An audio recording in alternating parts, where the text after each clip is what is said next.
One of the basic elements when it comes to any video recording actually is the audio quality, because when the picture fail, your audience will still able to pick out your messages even through the audio itself. And I'm not talking about investing in ringgit equipment here. Most of you will be recording through your smartphone like what I'm doing right now, and all I need to do actually is just look for this earphone or earpiece that come with your smartphone. Some of you probably still have it in your box, and this beside is an earphone. Actually it has a built-in mic, so when you plug it into your smartphone, actually it acts like a microphone. What you are hearing from me right now actually is exactly from the earphone that I just hang like this into my shirt, so it minus some distraction instead of me wearing it. This is the audio quality directly from the microphone that is provided for my smartphone. So I'm going to show you how does it sound like when you do without this earpiece. Okay, you are hearing it directly from the phone now. I don't have any microphone that is connected, and it's still not too bad if your environment is quiet and nice. But the challenge is when you are a bit further from the phone, like right now, if you want to position yourself like this, it's very hard for the phone to pick out your audio at the moment. You probably hear a very muffled or very soft audio at the moment. One of the gadgets that I would like to recommend to you, if let's say you are going to do this video recording messages at home a bit more often, is this Boya lavalier clip-on microphone. I paid for about 40 to 50 ringgit for it to be shipped over to East Malaysia here. I'm sure you can get from any shop or even online shopping for around that price. And it comes with a 6-meter cable, which I find is very generous, so you can do a lot with that. And at the end is this clip-on microphone that looks something like this, which I really like it, because when you get it clipped on your shirt here, it camouflage very nicely. So now you are hearing it directly from the clip-on mic that I have just put on. And the beautiful thing is, regardless how near or how far are you from the phone now, the audio quality is still very consistent, so you can do a different shooting style. Okay, we have covered how to improve the audio quality, so we are going to move into improving the video quality. One of the essential to improve the video quality is the lighting.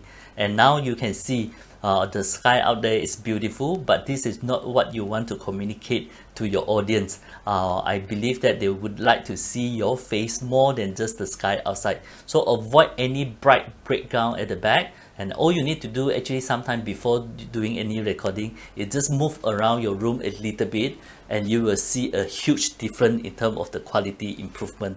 Do you see the difference? So now I'm actually using the natural light outside to bright out my face, and it's handsome, right?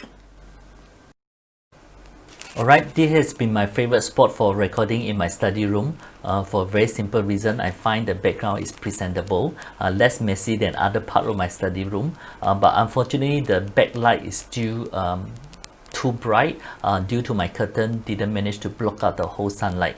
So what I do is just to compensate the whole thing by having an external light source. I just use a very simple study lamp which is next to me or in front of me to bright out my whole face. So all you need to do is just to look for some light that you already have.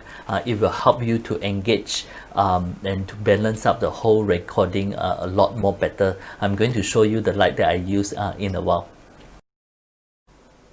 Okay, just now all I did is to just turn on my table lamp here, which was next to me in order to brighten up my face. As you can see, it improved the quality immediately. And you can use any light source that you already have at home, any table lamp, any lamp that you can find, just to turn it on to shine on the object, and it will improve the quality of the recording. So of course, if you are looking in bit long term, having a home studio to do your messages and recording, I would recommend this something what we call ring light. And this ring light that I got again is from Lazada. I pay about 90 to 100 ringgit mistaken. It comes with a 2-meter steady stand. I find it very helpful because sometimes when I sit standing up, I can use that above my head, and it's wonderful. It comes with a controller that to control the brightness and also the color tone, and the controller actually is connected to a USB power source, so you can connect into any USB in order to power up this light. And let me just show you. As I turn it on, you were able to see the light, and then I can control the brightness in a different level, and at the same time, as I press, I can change the different color tone in order to suit your recording. So I find this is small budget gadget, but it helps improving the lighting for any recording purposes. Okay, so hope that is helpful. Okay, we are going to move to composition and framing of your shot. After taking audio and lighting into the consideration, I think it's very important to choose a right place for you to do your recording. So again, just move around, explore your room. Again, the whole idea is to minimize distraction, that you wouldn't want people to check out too much of what is behind you while we are talking, because you are the key object and the main object that you want them to pay attention. Like me, I think most of the people, our study room is a little bit messy. Of course, it is very nice if you have a very presentable bookshelf. I can see that a lot of presenter like to do it in front of the bookshelf. That also add credibility to your presentation by showing how many books that you have read. But unfortunately, I don't have a very organized bookshelf, more files than books actually, so I try to avoid using that angle. So I came into this angle here, which I thought will be the best for what I can have in my study room, with the dark gray background on this side of the screen, and also with the curtain on the left hand side. So it will help me in a way to be more focused on the topic and on the object that I'm going to present to my viewer. And of course, with this, I have to compensate with the external lighting that I did mention about. So I think in a way, this gives a very nice perspective. It's not so boring.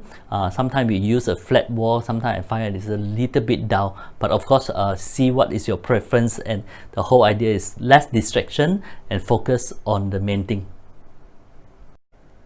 We are talking about framing yourself into the shot right now. I think it's very important for us to find the right distance between you and the camera. For me, I like to stand almost 1.5 feet away from the camera, and then this gives me a very nice headshot and also above the shoulder. And because when I talk, I give a lot of body language, so this helps me to engage with the audience. So it's really up to your style, but I think different distance from the camera, it gives you a different atmosphere and different feel. Just let me show you. If let's say you are standing too near, okay, not only your head get chopped off, I think this is look pretty intimidating.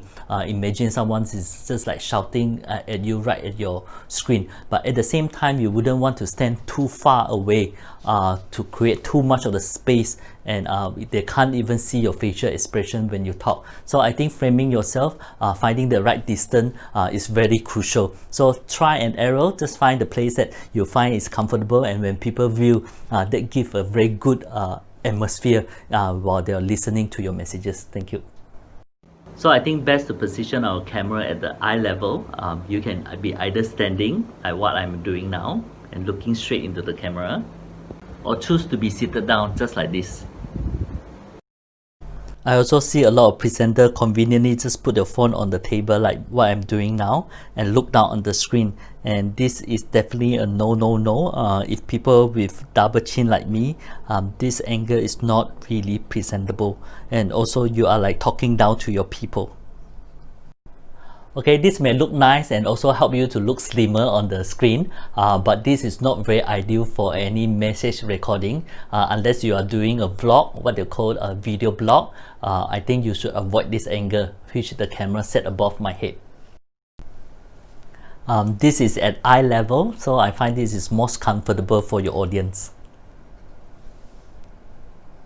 It's very important for you to decide on the orientation of your video before you start. If you are recording it for YouTube, Facebook, or any TV purposes, a landscape mode like this will be excellent. If you just want to get a message across to your audience through mobile devices or any messages like WhatsApp, and this could be one of the options, having it on portrait mode, and this will probably get you on TikTok too.